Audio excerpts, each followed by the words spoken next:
Hello student, welcome to senior KG class. Today's our subject is chapter number 8 use of this and that.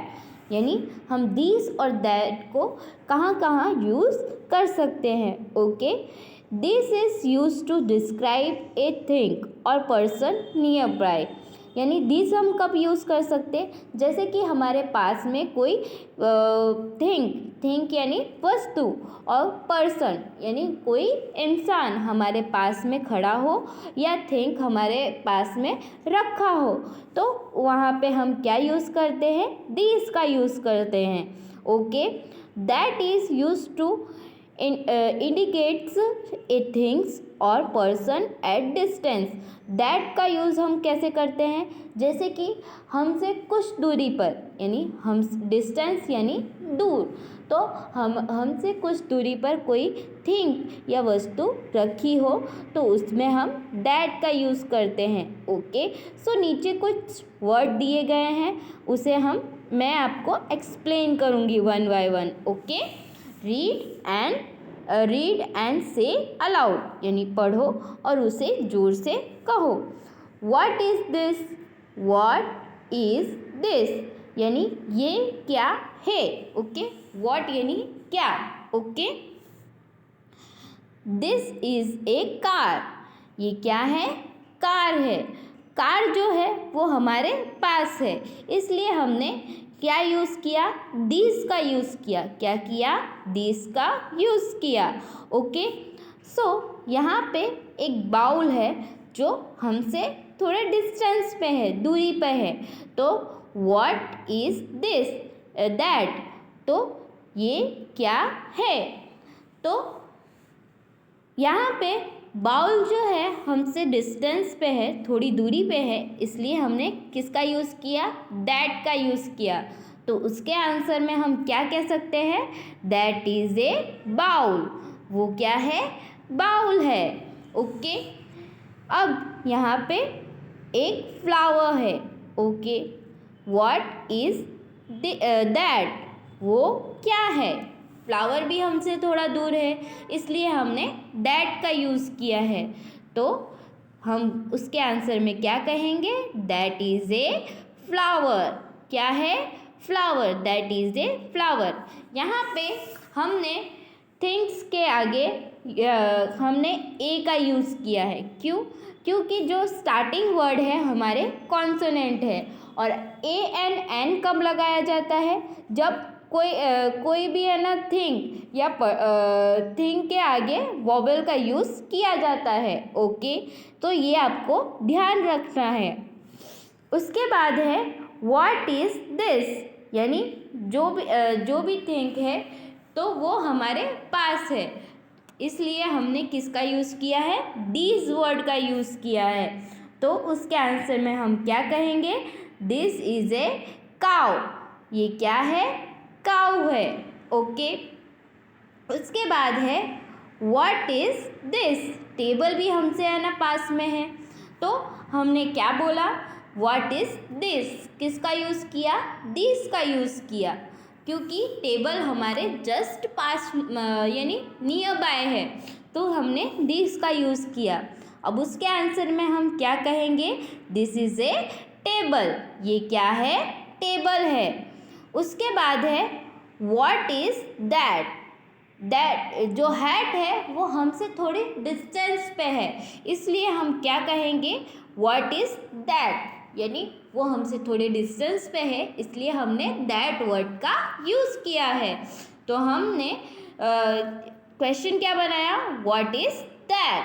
अब उसके answer में क्या लिखेंगे, that is A hat. वो क्या है, हैट है. क्या है, हैट.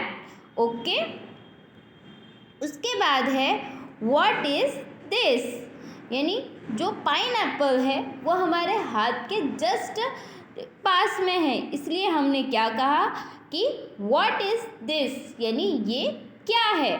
तो हम उसके आंसर में कह सकते हैं, दिस इज़ ए पाइनएप्पल. ये क्या है, पाइनएप्पल है. ओके, उसके बाद है काइट. तो हम पॉइंट करके कह सकते हैं व्हाट इज़ दैट. वो हमसे थोड़े डिस्टेंस पे है, इसलिए हमने क्या वर्ड यूज़ किया है, दैट का यूज़ किया है। तो हम कह सकते हैं व्हाट इज़ दैट, वो क्या है। ओके, तो उसके आंसर में हम क्या कहेंगे, दैट इज़ ए काइट। क्या है, kite, that is a kite. Okay, so मैंने आपको दीज और दैट का यूज़ करना सिखा दिया है, यानी जो हमारे पास में यानी नियर बाय हो, पर्सन और थिंग, वस्तु और इंसान, तो उसे हम वहाँ पे हम क्या यूज़ करेंगे, दीज यूज़ करेंगे। ओके, और जो हमसे थोड़ी दूरी पे हो, थोड़ा डिस्टेंस क्रिएट करके कोई पर्सन या थिंग रखा हो या कोई पर्सन खड़ा हो, तो वहाँ पे हम कौन से ना वर्ड का यूज़ करेंगे, दैट का यूज़ करेंगे। ओके, ओके चिल्ड्रंस, तो ये आपका chapter number 8 use of this और दैट का एक्सरसाइज है। Okay, answer this following question, यानी ऊपर वैसे ही क्वेश्चंस दिए हुए हैं बट नीचे के आंसर आपको लिखने हैं। ओके, सो मैं आपको करके दिखाती हूँ। आपको क्या करना है, आपके टेक्स्ट बुक में और नोटबुक में दोनों में राइट डाउन करना है as a homework. Okay, so first है हमारा व्हाट इज दिस, ये क्या है। तो दिस इज एन एरोप्लेन, क्या लिखेंगे, this is an aeroplane. Okay, aeroplane क्यों आया, क्योंकि जो वर्ड का फर्स्ट लेटर है ए है, इसलिए एन आया। ओके, व्हाट इज दैट, तो बुक क्या है, हैंड से थोड़े डिस्टेंस में है, तो हम क्या लिखेंगे, दैट। ओके, अब इसका आंसर क्या लिखेंगे, दैट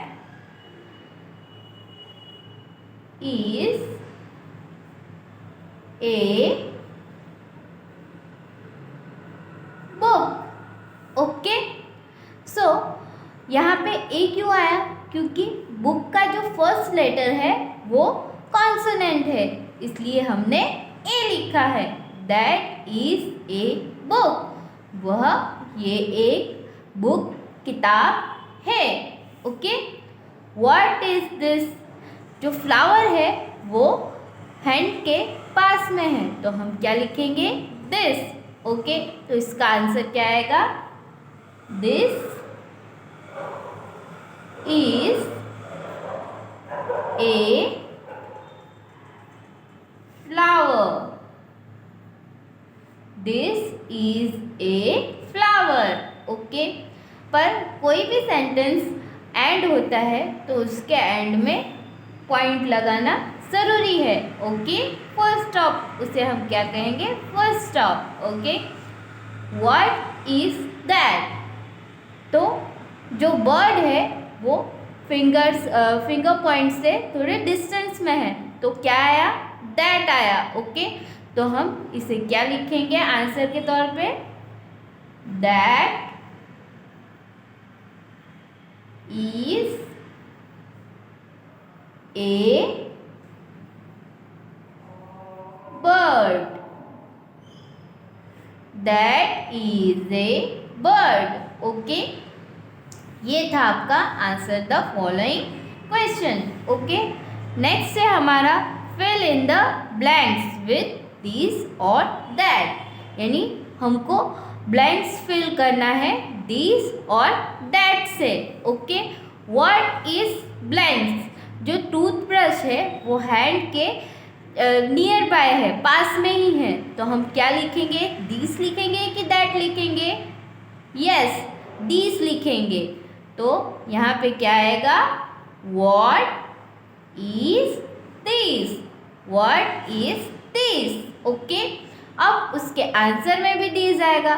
जब ये ऊपर था तो हमने स्मॉल लेटर से चालू किया, बट ये जब फर्स्ट में आया तो हम कैपिटल लेटर में से चालू करेंगे, टी फिर HI S this is a toothbrush. ये क्या है? टूथब्रश है। What is blank? जो फिंगर पॉइंट है हम फिंगर दिखा रहे हैं और बकेट जो है वो फिंगर से डिस्टेंस पे है, तो हम क्या लिखेंगे? What is that? क्या लिखेंगे? What is that? तो जो बकेट है वो फिंगर पॉइंट से दूर है, इसलिए हमने दैट लिखा। अब यही दैट हम नीचे की तरफ लिखेंगे। That is a bucket. वो क्या है? वह बकेट है। ओके। उसके बाद है व्हाट इज ब्लैंक? जो लैम्प है वो फिंगर से डिस्टेंस पे है, तो हम क्या लिखेंगे? दिस लिखेंगे कि दैट लिखेंगे? यस, दैट लिखेंगे और नीचे भी दैट लिखेंगे। That is a lamp. Okay, यहाँ पे भी दैट और यहाँ पे भी that. Okay. What is filling the blanks? ये क्या है? सो बटर जो है वो हैंड के नियर बाय है, तो हम क्या लिखेंगे? Yes, this. क्या लिखेंगे? दिस। और नीचे लिखेंगे this is butter. Okay. Okay childrens, जब हम क्वेश्चन का आंसर लिख रहे हैं तो हमें ध्यान रखना है जो फर्स्ट वाला लेटर है, कोई भी वर्ड हो उसका फर्स्ट वाला लेटर है कैपिटल में होना चाहिए और उसके एंड में हमको फुल स्टॉप लगाना है। ओके। और इसमें दीज और दैट का यूज़ प्रॉपरली करना है। जो हमारे नियर हैंड के नियर बाय हो तो उसमें दीज और जो हमसे थोड़े डिस्टेंस में हो उसमें दैट लगाना है। Okay. So it's enough for today. I hope आप अपने टेक्स्ट बुक में ये होमवर्क कंप्लीट करोगे और अपने नोटबुक में भी। Okay. So bye and have a nice day.